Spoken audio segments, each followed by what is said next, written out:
नमस्कार, मैं योगेश राणा। पिछले 2 दिन से उत्तराखंड में एक मामला बड़ा चर्चा में है और मामला यह है कि कैबिनेट मंत्री प्रेमचंद अग्रवाल ने प्रदेश के शहरी विकास विभाग में 74 तबादले कर दिए।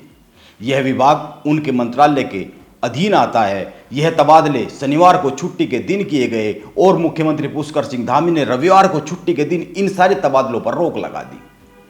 इसीलिए 2 सवाल जन्म लेते हैं। एक, ऐसे क्या जल्दबाजी थी कि छुट्टी के दिन ही प्रेमचंद अग्रवाल के विभाग द्वारा तबादलों को अमल में लाया गया, हालांकि उनको अगले दिन विदेश यात्रा पर जाना था। और दूसरा सवाल यह है कि ऐसी क्या चूक हो गई कि रविवार को 24 घंटे के भीतर भीतर तबादले की सूची, तबादले के आदेश जारी होने के 24 घंटे के भीतर भीतर मुख्यमंत्री पुष्कर सिंह धामी ने अति सक्रियता दिखाते हुए, अति शीघ्रता दिखाते हुए इन सारे तबादलों पर रोक लगा दी। इस पूरे प्रकरण को समझने के लिए 2 बातों को बहुत ही गौर से देखने की जरूरत है। विपक्ष का कहना है कि सरकार के मंत्री मनमानी पर उतारू है, तबादले गलत थे, इसीलिए मुख्यमंत्री पुष्कर सिंह धामी के ऑफिस को रोकने पड़ गए।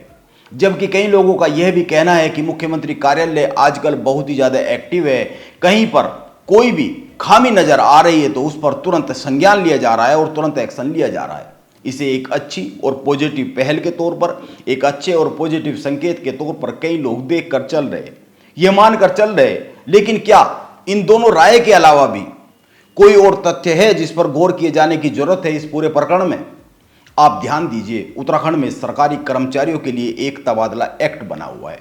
यह उत्तराखंड तबादला एक्ट साल 2018 में लागू किया गया था, लेकिन यह शहरी विकास विभाग में आज तक लागू नहीं है, जिस कारण प्रदेश के नगर निगमों, नगर पालिकाओं, नगर निकायों में कभी भी किसी भी समय तबादले किए जा सकते हैं, कभी भी तबादले हो जाते हैं और ये अक्सर तबादले विवादों में आते हैं।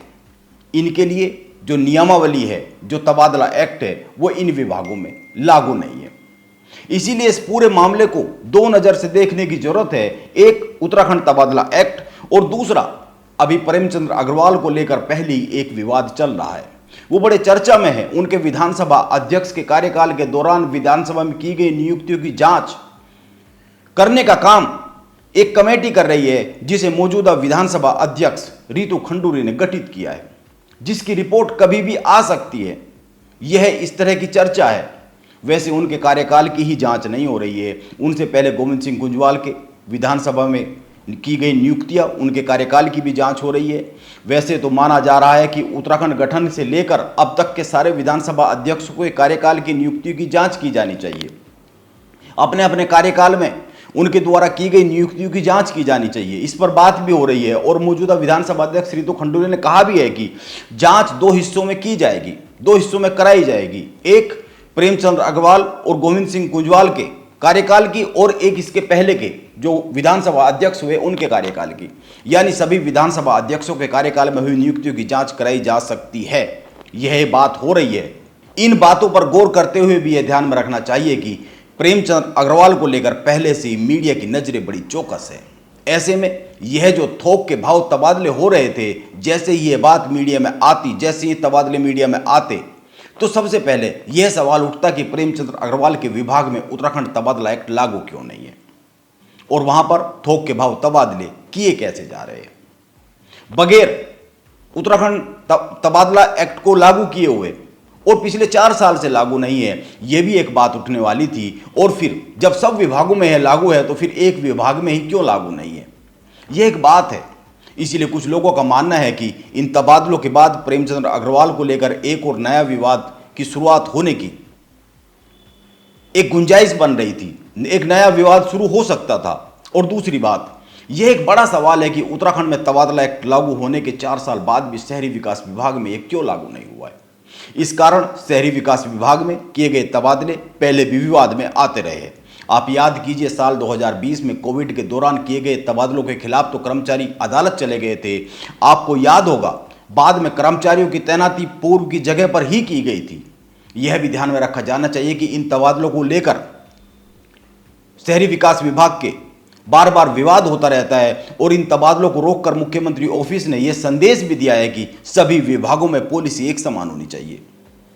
जो जब पकड़ में आ जाए उसे तुरंत ही सुधारे जाने की जरूरत उत्तराखंड में महसूस की जा रही है। इसी कारण मुख्यमंत्री ने इस दिशा में त्वरित कदम उठाया हुआ है, यह माना जा रहा है। और मुख्यमंत्री ऑफिस के इस कदम से एक संदेश यह भी गया है कि एक संदेश जाने का यह भी काम हुआ है कि हर काम पर नजर रखी जा रही है, केवल वही होने दिया जाएगा जो पारदर्शी होगा और जो सही होगा। अब सवाल यह आता है कि शहरी विकास विभाग में यह एक्ट लागू क्यों नहीं है। दरअसल इस एक्ट में एक प्रावधान है, निकायों में यह तबादला एक्ट लागू करने के लिए शहरी विकास विभाग को इसे एडॉप्ट करना होगा। इसकी अधिसूचना शहरी विकास विभाग की तरफ से जारी करनी होगी। यह बात मीडिया से बातचीत में सचिव कार्मिक शैलेश बगोली ने भी कही है। लेकिन तबादला एक्ट लागू होने के बाद भी 4 साल हो गए हैं, लेकिन शहरी विकास विभाग में यह लागू नहीं है। यह बहुत ही गौर करने वाली बात है। तबादला एक्ट लागू होने के बाद शहरी विकास विभाग में भी तबादले अन्य विभागों की तरह ही समय सारणी के हिसाब से होने लगेंगे। साल में एक बार ही तबादले हो सकेंगे और दुर्गम और सुगम जैसे सभी नियम यहां पर भी लागू हो जाएंगे। यह एक बात है जो इस पूरे विवाद को देखते हुए ध्यान में रखने की जरूरत है। इसीलिए प्रेमचंद अग्रवाल के विभाग में तबादलों पर रोक से उत्पन्न हुई चर्चा से 2 बातें बहुत ही साफ साफ और स्पष्ट दिखाई देती है। एक, प्रेमचंद अग्रवाल को लेकर किसी अन्य विवाद को धामी सरकार शुरू नहीं होने देना चाह रही है। हर काम नियम और पारदर्शिता से किया जाए, ऐसा संदेश देने का काम किया जा रहा है। और दूसरी बात, 4 साल से शहरी विकास विभाग में तबादला एक्ट लागू नहीं है।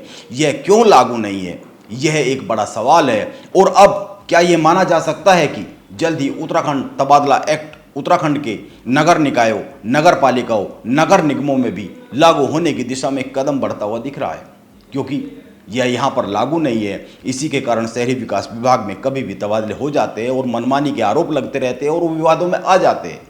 सभी विभागों और कर्मचारियों पर एक समान नियम लागू होना चाहिए, यह एक जरूरी है और एक ही जरूरी मांग है। इसीलिए यह जो प्रकरण है, मुख्यमंत्री ने जो 74 तबादलों को रोका है, इसको 2 तरीके से देखने की बहुत ही जरूरत है।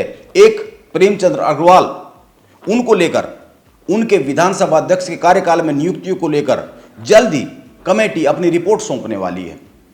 और दूसरी बात, यह जो तबादला एक्ट है यह उनके विभाग में लागू नहीं है, इसीलिए यह वहां लागू होना बहुत जरूरी है। इसीलिए यह मानकर चलना चाहिए कि मुख्यमंत्री पुष्कर सिंह धामी ने यह जो एक फैसला लिया है, इसके कुछ पॉजिटिव संकेत भी है। और सबसे बड़ा पॉजिटिव संकेत तो यह है कि मंत्री हो या अफसर हो, काम वही होगा जो नियम तय होगा, ऐसा माना जाना चाहिए। नमस्कार, आप बने रहे मेरे साथ।